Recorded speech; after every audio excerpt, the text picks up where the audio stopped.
Hello everyone, good morning, good afternoon, good evening. जिस समय भी आप ये वीडियो देख रहे हैं आपका समय शुभ हो। मैं रश्मि अरोड़ा स्वागत करती हूँ आप सबका अपने यूट्यूब चैनल IIT केमिस्ट्री शिक्षा में। So in our today's video we are going to discuss about kinetics of elementary consecutive reactions, यानी कि सीरीज रिएक्शन या फिर सिक्वेंशियल रिएक्शन का जो है हम काइनेटिक्स स्टडी करने वाले हैं। तो पहला क्वेश्चन तो ये आता है दिमाग में कि आखिर ये सीरीज रिएक्शन या फिर सिक्वेंशियल रिएक्शन क्या होती हैं। तो देखते हैं। The reactions in which the product of some elementary reaction, ये इंडिविजुअल जो स्टेप्स हैं ये सब क्या हैं, एलिमेंट्री रिएक्शन है। एक रिएक्टेंट है जो कि एक प्रोडक्ट बना रहा है, ठीक है। फिर ये जो प्रोडक्ट है वो किसी दूसरी रिएक्शन के लिए रिएक्टेंट का काम कर रहा है और फिर वो एक दूसरा प्रोडक्ट C बना रहा है। फिर वो प्रोडक्ट किसी और रिएक्शन के लिए रिएक्टेंट का काम कर रहा है और वो फाइनल प्रोडक्ट D बना रहा है। तो A gives B, B gives C, C gives D and the reaction goes on, और इसी को हम बोलते हैं सीरीज रिएक्शन, ठीक है। देख लेते हैं।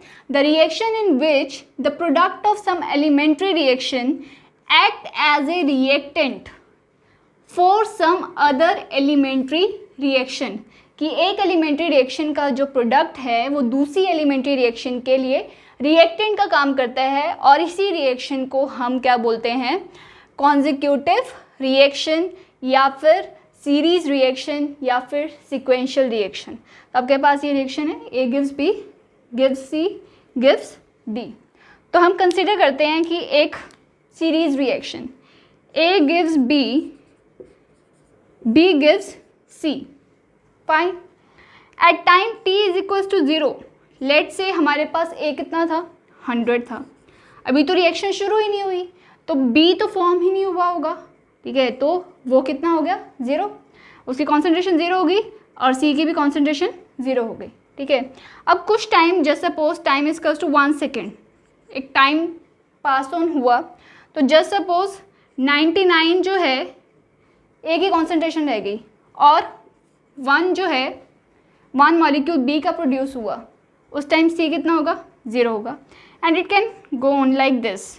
जो सपोज यहाँ पर 10 सेकेंड हुआ टाइम, एंड यहाँ पर जो कॉन्सेंट्रेशन है वो कितनी हो गई, 98 हो गई, और ये कितनी हो गई, 2 हो गई, और ये 0 हो गई। And let's say time is equals to 100 second पे क्या हुआ, ये जो रिएक्शन है ये रिएक्टेंट 90 हो गया, ये 2 और ये फाइनली 8 प्रोड्यूस हो गया।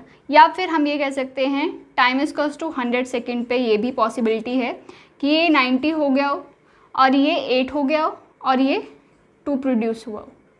It can be anything, but जो टोटल कॉन्सेंट्रेशन है दैट इज रिमेनिंग कॉन्स्टेंट।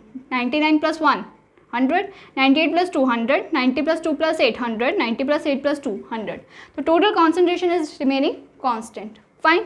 तो ये क्या है, सीरीज रिएक्शन है, fine. Let us consider a series reaction. एक सीरीज रिएक्शन कंसीडर करते हैं। A gives B and B gives C, right? And let's say at time t is equals to 0 पे अभी रिएक्शन शुरू ही नहीं हुई है। A is the initial concentration of A। तो अभी B और C क्या है, एक तरह से प्रोडक्ट है, B प्रोडक्ट है इस रिएक्शन का, और फिर वो एक रिएक्टेंट है दूसरे रिएक्शन के लिए, ठीक है। तो ये कितने होंगे स्टार्टिंग में, 0 0। At time T is equals to T पे, after T time let's say concentration of A is reduce from A to X, ठीक है। और B और C की कॉन्सेंट्रेशन कितने हैं, Y एंड Z, फाइन। पर देखो ये कॉन्सेंट्रेशन तो कांस्टेंट रहने वाली है ना, रिएक्टेंट ही तो प्रोडक्ट में कन्वर्ट हो रहा है, तो टोटल चीज़ तो सेम ही रहने वाली है। तो हम कह सकते हैं A is equals to X plus Y plus Z, fine. तो इसको दे देते हैं equation first, and now we have to calculate the value of this x, y, z. That means concentration of A at time t, concentration of B at time t, and concentration of C at time t. We have to calculate this. Fine, तो शुरू करते हैं। Concentration of A at time T क्या होगा, concentration of A at time T क्या होगा। तो देखो ए क्या हो रहा है इस रिएक्शन में, कंज्यूम हो रहा है, डिकम्पोज हो रहा है, तो we will say that rate of deformation of A will be equal to, rate of deformation of A will be equal to, A consume हो रहा है ना, डिफॉर्म हो रहा है इस रिएक्शन में, तो ये देखो K1 and K2 is the rate constant of these two reactions. तो इसका रेट कैसे लिखेंगे, rate of deformation K1 times concentration of A at time T, right. अब इसको क्या लिखेंगे हम, डिफॉर्म हो रहा है तो माइनस साइन लगेगा, dA बाय dt, ठीक है। अब K1 times concentration of A at time t, अब A की कॉन्सेंट्रेशन t टाइम पे कितनी है, x है, तो इसको हम लिख सकते हैं dx by dt is equals to K1 times concentration of A at time t कितनी है, x, ठीक है। अब तो ये सिंपल आपको पता ही है क्या प्रोसीड करना है हमने, देखो इसको इधर ले गए, K1 times dt is equals to, minus sign इधर आ गया, minus 1/x dx। Now integrating both sides, integrate कर दिया, इंटीग्रेटिंग बोथ साइड्स,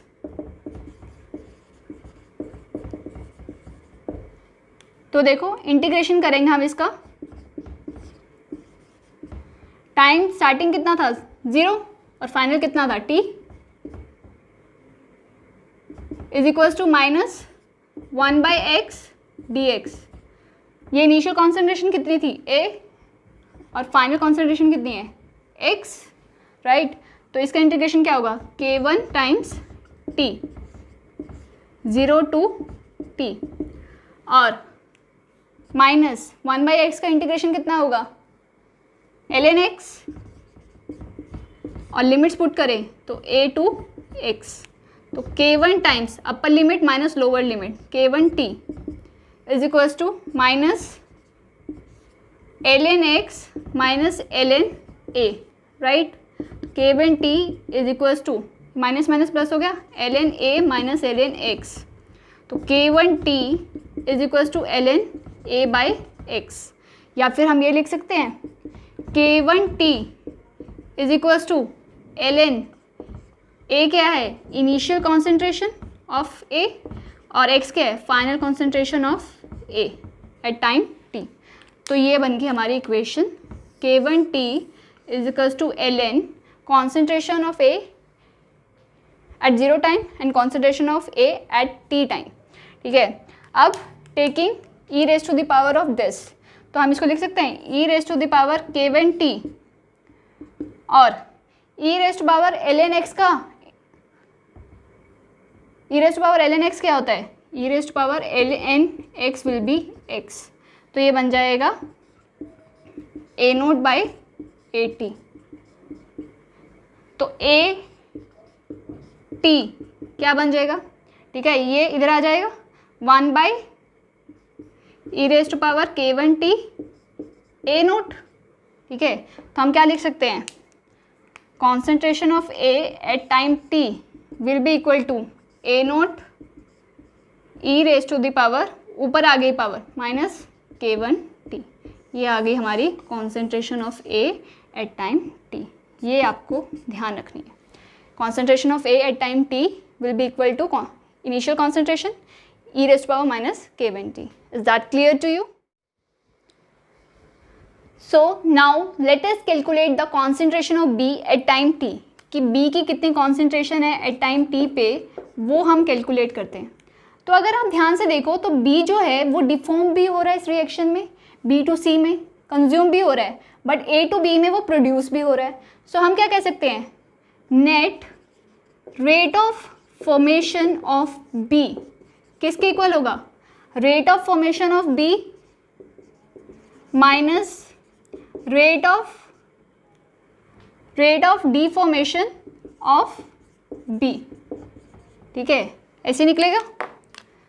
तो हम दोनों निकाल के देख लेते हैं। फर्स्ट हम निकालते हैं rate of formation of B. Rate of formation of B कैसे निकलेगा? K1 and K2 are the rate constant for this reactions, ठीक है। तो B का फॉर्मेशन हो रहा है यहाँ पर, तो कैसे निकलेगा? K1 times concentration of A at time T, तो फॉर्म हो रहा है तो प्लस साइन आएगा, dB by dt at time T, K1 times concentration of A at time T, ये आ गया रेट ऑफ फॉर्मेशन, ठीक है। अब आ जाते हैं रेट ऑफ डीफॉर्मेशन पे। तो rate of deformation of B, B यहाँ पर क्या हो रहा है? डिफॉर्म हो रहा है, तो K2 times concentration of B at time T, तो डिफॉर्म हो रहा है तो minus dB by dt at time T equals to K2 times concentration of B at time T। तो अब इसको जो है इसमें पुट कर देते हैं, तो हम क्या देखेंगे? Net rate of formation of B, rate of formation minus rate of deformation, that is K1 times concentration of A at time T minus this K2 times concentration of B at time T। और अगर हम अपना previous result use करें, concentration of A at time T क्या आया था? Concentration of A at time T आया था हमारा A0 e raise to power minus K1T, right. इसको पुट कर देते हैं यहाँ पर, ठीक है। K1 A0 e raise to the power minus K1T minus K2, concentration of B at time T कितना है? Y, तो ये आ गया हमारा net rate of formation of B। और B कितना है टाइम T पे? dy बाई dt प्लस, इसको इधर ले आओ, plus K2y is equals to K1 A0 e raise to the power minus K1T। तो अगर आप देखेंगे a differential equation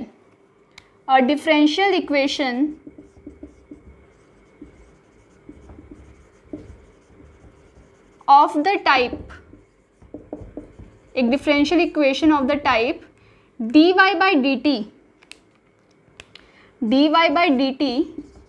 plus py is equals to q is what? ये क्या है? एक लीनियर डिफरेंशियल इक्वेशन है। ये क्या है? एक लीनियर डिफरेंशियल इक्वेशन है। सो डेफिनेटली ये इक्वेशन जो है, equation 1 is a linear differential equation, right, जहाँ पर p की वैल्यू क्या है? p इक्वल्स टू K2 और q की वैल्यू क्या है? q की वैल्यू है ये पूरी K1 A0 e raised to power minus K1T, and solution of linear differential equation is given by, कैसे आता है इसका सॉल्यूशन? y इंटू में इंटीग्रेटिंग फैक्टर, y इंटू में integrating factor is equals to integration of q into में integrating factor dt plus c। I repeat, y into में integrating factor is equals to integration of q into में integrating factor dt plus c। So this is the solution of linear differential equation. Fine, तो यहाँ पर p की value होगी K2 और q की value ये होगी। अब इंटीग्रेटिंग फैक्टर वो कैसे निकलता है? Integrating factor is given by e raise to the power p dt, e raise to the power integration of p dt। यहाँ पर लिख देती हूँ मैं दोबारा से, integrating factor is to e raise to the power integration of p dt। Is that clear to you? You can take the screenshot of this whole page.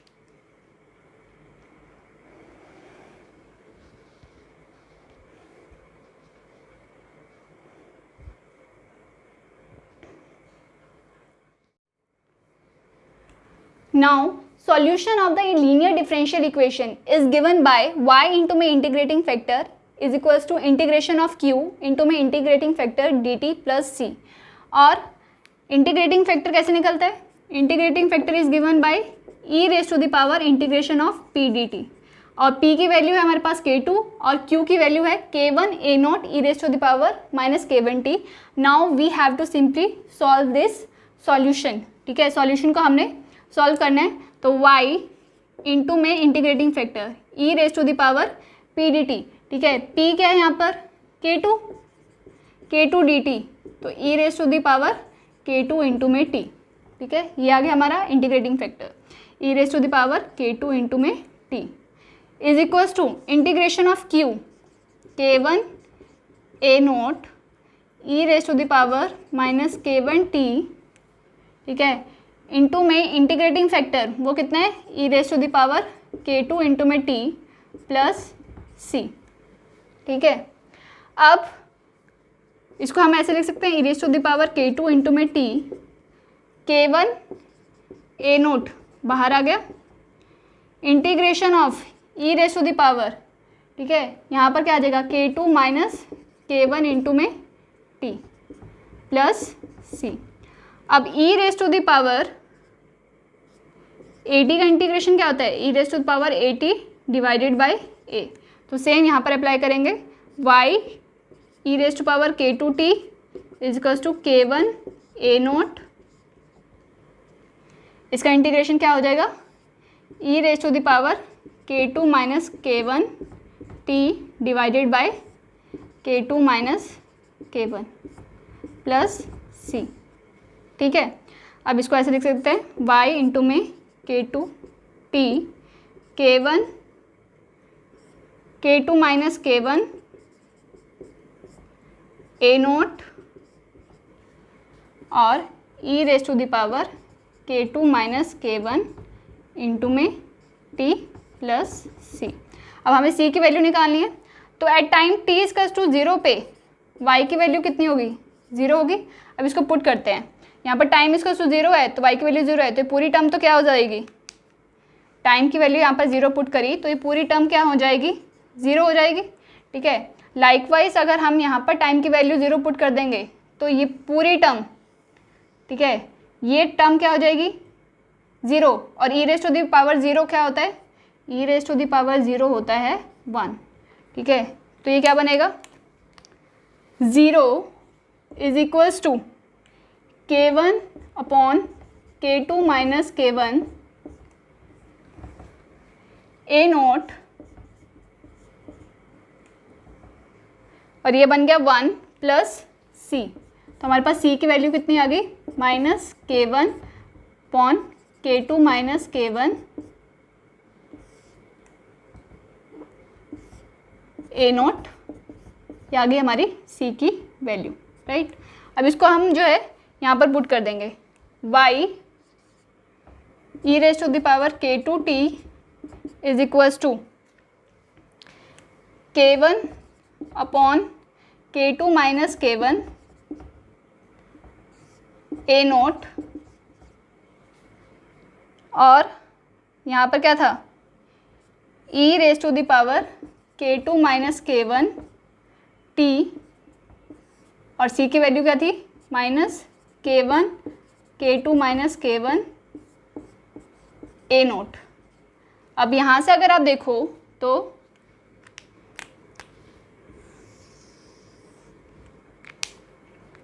y e raise to power k2t, यहाँ से क्या common आ रहा है? k1 a naught और k2 minus k1, ये common आ रहा है.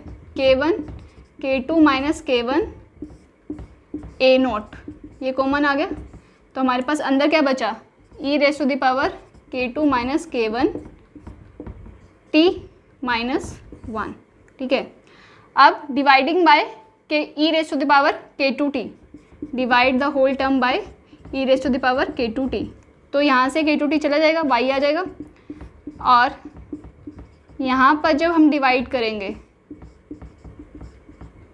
इसको अब अलग अलग लिख देते हैं हम. e raise to the power k2t into में e raise to the power minus k1t e raise to power k2t minus 1 upon e raise to the power k2t, ठीक है। इससे ये कैंसिल हो गया, तो हमारे पास क्या बना, y equals to k1 by k2 minus k1 a note E raise to the power minus k1t minus e raise to the power minus k2t, और यही है concentration of B at time t।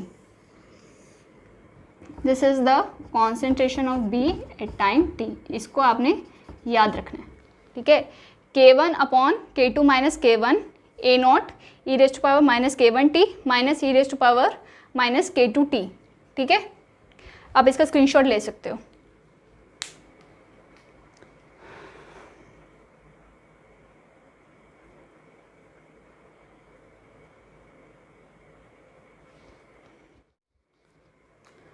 सो हमारे पास concentration of B at time t क्या आया, k1 upon k2 minus k1 concentration of A at time t equals to 0 e raise power minus k1t minus e raise power minus k2t।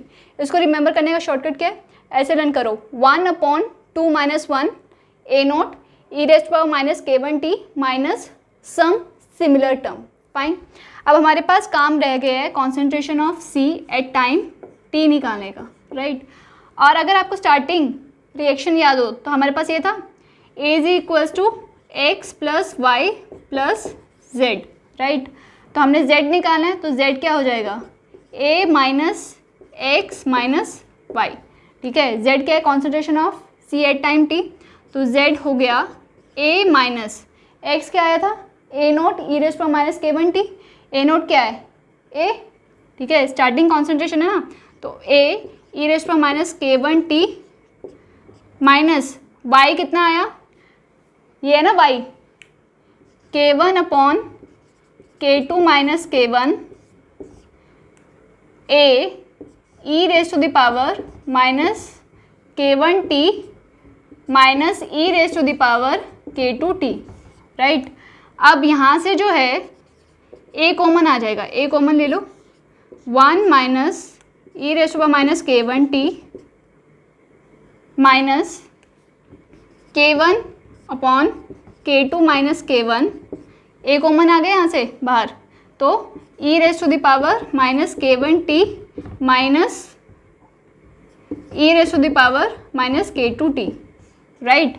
अब यहाँ से जो है k2 minus k1 को क्या ले लोगे आप, LCM ले लोगे, टेक द LCM, तो हमारे पास बनेगा z is equals to a, हमारे पास LCM आ गया k2 माइनस k1, तो ये टर्म बन जाएगी k2 minus k1 minus e raise power minus k1t k2 minus k1 minus k1 e raise power minus k1t minus e raise power minus k2t, ठीक है। देखो इसके आगे देखते हैं, इन टर्म्स को जो है हम एक्सपैंड कर लेते हैं, तो क्या बनेगा, z is equals to a, denominator में क्या है k2 माइनस k1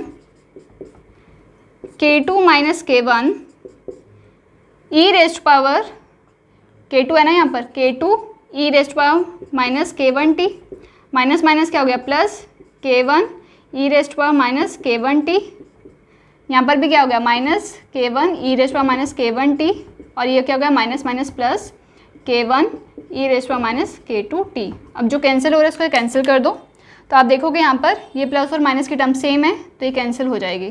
तो इस टर्म को मॉडिफाई करके हम लिखते हैं यहाँ पर क्या हो जाएगा, finally z is equals to a k2 minus k1 minus, अब यहाँ से माइनस कॉमन लेते थे, k2 e raise power minus k1t, और ये क्या है प्लस में है ना ये वाली टर्म, तो यहाँ पर आ जाएगा minus k1 e raise power minus k2t, और डिवाइड में क्या है k2 माइनस k1। अब k2 माइनस k1 से जो है इस टर्म को होल टर्म को डिवाइड कर दो, तो z बन जाएगा हमारे पास a 1 minus 1 upon K2 minus K1, K2 e raise power minus K1t minus K1 e raise power minus K2t। ठीक है, तो इसको हम फाइनली लिख सकते हैं concentration of C at time t is equals to A not 1 minus 1 upon K2 minus K1 K2 e raise power minus K1t minus K1 e raise power minus K2t। ये आ गई concentration of C at time t। Hoping it is easy to learn. Fine, you can take the screenshot.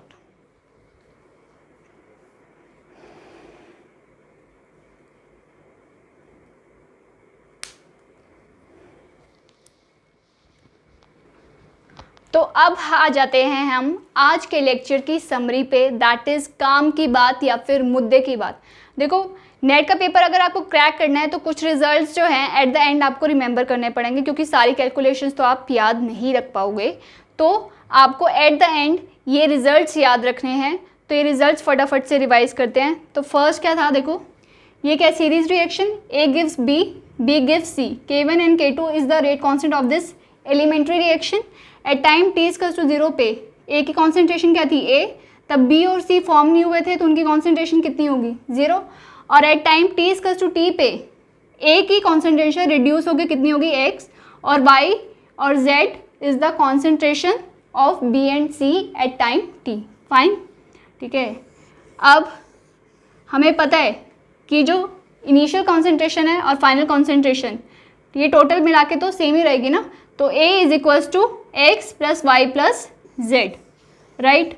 और हमने देखा था concentration of A at time t, क्या result आया था, concentration of A at time t is equals to A naught e raise power minus K1t। और concentration of B at time t क्या result आया था, concentration of B at time t is equals to K1 upon K2 minus K1 A naught e raise power minus K1t minus e raise power minus K2t। Fine. और last result, concentration of C at time t equals to A not 1 minus 1 upon K2 minus K1 K2 e raise power minus K1t minus K1 e raise power minus K2t। Fine. तो ये 5 result जो है आपको अच्छे से याद रखने हैं। Take the screenshot of this page.